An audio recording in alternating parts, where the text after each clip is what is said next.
No, I know. Before anybody panics, let me just get this out the way. The Blade script is not real. That mother back there is not real. It allegedly came from 4chan, so take it with the biggest grain of salt. Sometimes fake leaks lead to the most interesting stories, and this is a really good example of it. So this story takes on a different direction and a different light for Blade, set in the 1920s, and it's told from the perspective of his daughter. I'm gonna tell you a compelling story and break down this script and bring it to you in a way that's cinematic and see why Marvel kind of canked it and was like, no, we don't want to use this. Hope you guys enjoy it. Don't forget to like, share, and subscribe. Run the intro!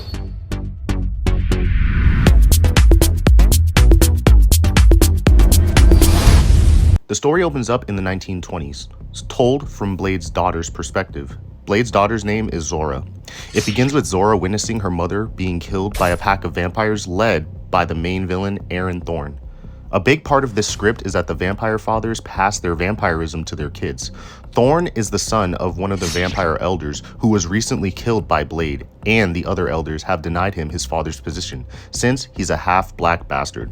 So, he has gathered other outcast vampires to topple the elders. His plan is to sacrifice Zora and drink her blood, so he and his followers can become Daywalkers like Blade. Zora escapes and hides with this old voodoo lady her mother didn't want her to hang out with. Voodoo Granny calls for Blade. The vampires track Zora down and attack Voodoo Granny's house. Blade appears, kills one of the vampires, and Thorne escapes with the other three.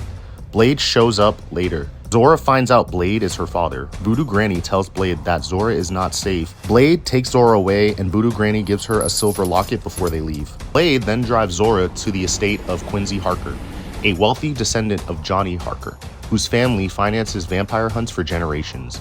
There, Blade and Zora meet two other hunters, Rachel Helsing and Taj Nital. She is a descendant of Van Helsing and bonds with Zora, while Taj is an Indian warrior who has taken a vow of silence after his family was killed by vampires. Blade needs Harker's help to find out why Thorne is after Zora. Blade then learns about the ritual with Blade and Harker both doubt would work. This is when Zora finds out Blade is a half vampire and she's frightened. He explained how his mother was bitten while pregnant and that a vampire hunter named Jamal Afari raised him. Jamal runs a black settlement and Blade will take Zora there to hide. Blade and Zora take a train to Jamal's settlement. They bond during the trip, and Blade reassures Zora that vampire children only develop the thirst when they hit puberty and only become true vampires when they first drink blood. Jamal trained Blade, but kicked Blade out when Blade lost control and killed Jamal's son. The Voodoo Granny is Jamal's ex-wife who loved Blade like a son and followed him to New Orleans. She created a potion to help Blade keep his thirst at bay. Blade fell in love with Zora's mother and got her pregnant. He left unwillingly so that he didn't have to endanger her and Zora, but asked Voodoo Granny to watch over them. He then linked up with them after.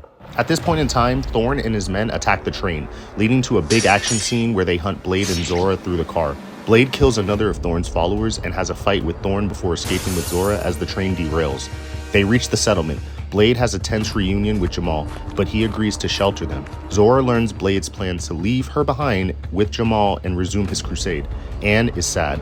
Jamal has a heart-to-heart with Blade, where he apologizes to Blade for being a bad father and chasing Blade away and pleads Blade not to commit the same mistake with Zora. Thorne then attacks the settlement with a bunch of vampires he created from the victims of the train crash. They destroy the settlement while Thorne kills Jamal and abducts Zora. Blade is captured and tortured after Thorne leaves.